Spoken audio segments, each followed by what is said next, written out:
Hello, hope you're doing well. Welcome back to week number 4 of the LEC breakdown. One of my favorite series to do here on the channel is, of course, breaking down these weekends, and we have seen some shocking things. One thing you probably will not be shocked about, G2 remains on top, of course, with our standings, but they do so in the most impressive fashion I think we have seen ever, and that does kind of correspond with their record they did set against Cap's alma mater, and that being Fnatic. In case you guys have somehow not heard, they set the European League of Legends historical record for fastest game ever, just shy of 21 minutes. I believe the final time around 20 minutes and 30 seconds. They take down Fnatic. They also beat down Vitality. Besides a few missteps early on, this G2 roster we'll talk about very little in this episode because they've been so dominant.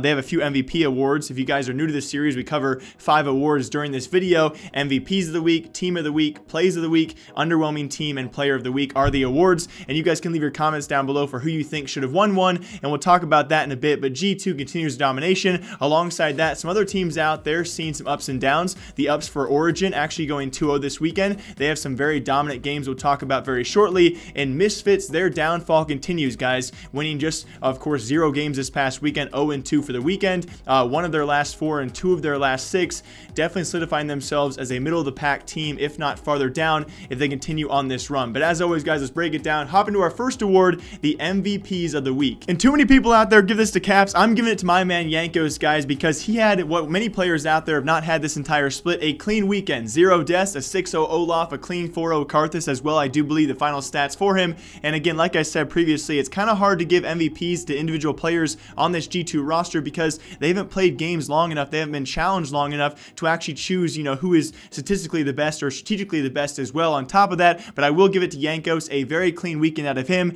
And like I said as well, this team not being challenged too much, especially this weekend in their 2 matches versus Vitality and Fnatic, just totaling up to just over 47 minutes. That was almost as long as the single game between SK and Splice, which it's just crazy to see how good these guys are and how far and above they are above everyone else. But also I want to say notable MVPs out there for SK. Although both these MVPs and their teams correspondingly, they split their weekend 1-1. I do believe heavy impacts for Selfmade as well as Mowgli. So of course Selfmade for SK, I think the 100% kill participation against Splice speaks for itself. And then against Rogue, not too good of an early game from him, several missteps from him as well, but when it did matter against Rogue, he did step up. And similar as to him, it was actually Vitality's Mowgli against G2. Of course, I think besides the early game, they were really dominated the entire game long, but it was he himself in the jungle with that pressure, keeping them in that game. And in their second game against XL, his pressure against Cadril was a changing factor for this game. So I will say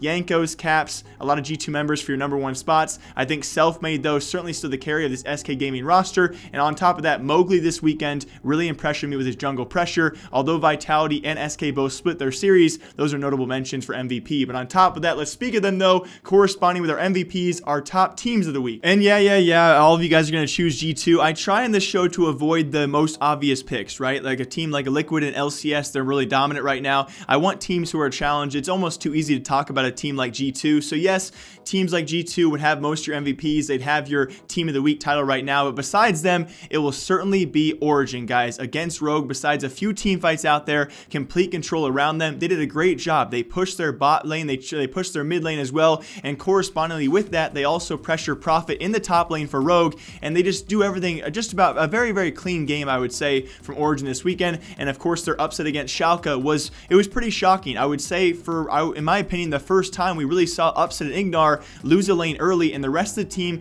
kind of tried to make up for that ground. A series of missteps and overcommits. Abadaga was also caught out in the enemy jungle very early on, following Upset's first death, and we saw for the first time a Shalke kind of disoriented when they fell behind in the early game, and they fell behind especially in their bot lane, with that being Upset and Ignar, and then a series of overcommits to try and kind of draw that lead back in. A very fast finish by Origen, a great way to execute on their gold lead and execute on their comp advantage in the mid to early game. So I think very clean games from Origen, very clean games from G2, and they are probably by far and away your 2 best teams this week. We'll talk about underwhelming teams in a bit here. Before we get into that though, of course, our plays of the week, my favorite segment on this show itself, and the first of which has to be Fnatic, guys. Dominating performance against G2. They finished them out in just over 20 minutes. So #1 goes down. G2 Esports, they are decimating Fnatic where they stand. Sleepy Trouble bubble connects once more. Nemesis is doing what little he can. Now there's a chance for a turnaround. One Nexus turret remains. 13,000 gold up. The fastest win of spring is still on the cards. And they are sharks. G2 can smell it. Blood in the water. They are charging and forcing this. Fnatic got dead in the water as G2 Esports have repeatedly killed them. The fastest win of spring. G2 destroy Fnatic. And then there's this confirmed by the casters afterwards. It was Norskeren's blind hook on Pike onto Origen. I don't think a game-changing play, but certainly could have been in their victory over SK, guys. Here's that blind hook by Norskeren in the huge and the very, very long Splyce versus SK game. Strobe. And is there... Where's the ward Was there? that blind? Wait, is there a way to... I think if you rewind, you can look at the vision. That was blind? I'm checking that. Okay, observers, roll that back. Okay, wait, observers are doing it for us. Okay. Yeah, this is worth. Thank you, observers. What? No.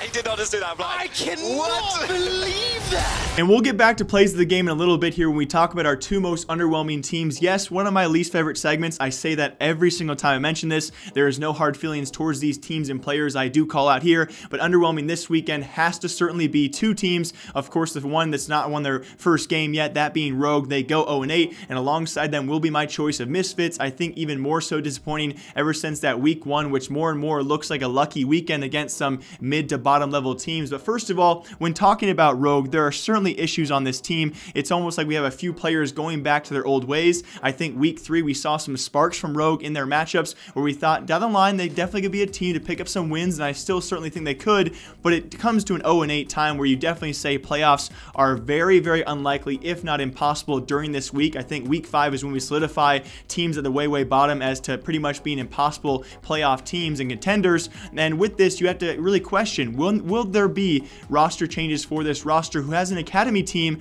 who is undefeated in Ultraliga currently? And I think it's certainly about time you pull an Optic, right? Optic, of course, a different story. They were forced to because of Era's V's issues, but when you have a main roster going 0-8 and an academy team who is undefeated in a way less competitive league, let's get that out there, but still, why not give them a shot? I think pull some wild strings out there, at least give a few members some shots, because there are certainly some weaker links on this Rogue roster. But then bouncing into Misfits, guys, like I said previously, with these play of the games against, it was actually very shocking to see this loss, and it was almost very difficult to watch because it could have been one of the better plays I have ever seen. Some sneak plays, we've seen quite a few this split so far against Splyce, and again, a very lengthy game, but a game that Misfits could just not capitalize on. We'll talk about underwhelming players in a second here, but it was actually around the Baron pit. They defend this pit against Splyce. Splyce looking to take the Baron. They defend that. They rotate right to Elder as Splyce recalls. They take the Elder pretty sneakily as well, and by the time Splyce is backed, they're already in the Baron pit, and they take Baron. They take the Elder into Baron, and pretty much a very sneak play. This is already late in the game as well. What more could you ask for? And they still could not turn it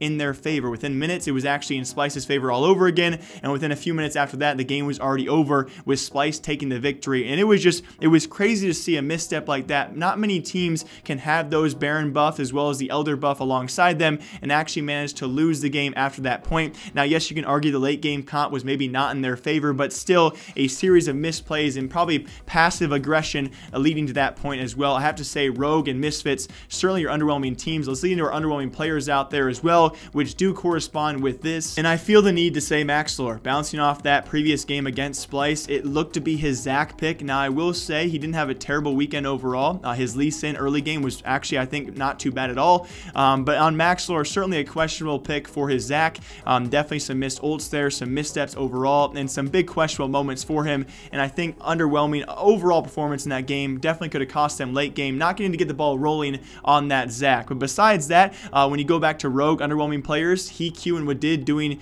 He-Q and Wadid things. I think there's many players out there who look underwhelming on these rosters who have fallen off these past 2 weeks. Who knows what changes they will make? I think Rogue has more options than Misfits, and I still think Misfits can be a team who has that spark, right? Just like NALCS, we are seeing a lot of mid-game teams or kind of mid-level teams out there who can take games off of teams, but just aren't aggressive at the points they need to be, and Misfits kind of fall in that book currently. I'm trying not to target one individual player. There are certainly weak points on this roster, but it was Maxlor on Zac that stood out to me me this past weekend as a very underwhelming pick. But as always, I hope you guys all enjoy this breakdown of LEC Week 4. If you guys did, feel free to leave a comment down below or a like at what players you thought deserved an award. And until next time, guys, I will see you all back here with LEC Week 5 as we really break down any changes out there. Can anything big happen? Can Fnatic come back? I know we didn't talk too much about Fnatic this time around, but I think by Week 5, we're really going to have our final nail in the coffin for Fnatic. Can they rise or will they fall completely? Until then, I hope you guys all enjoy, and I'll see you next time.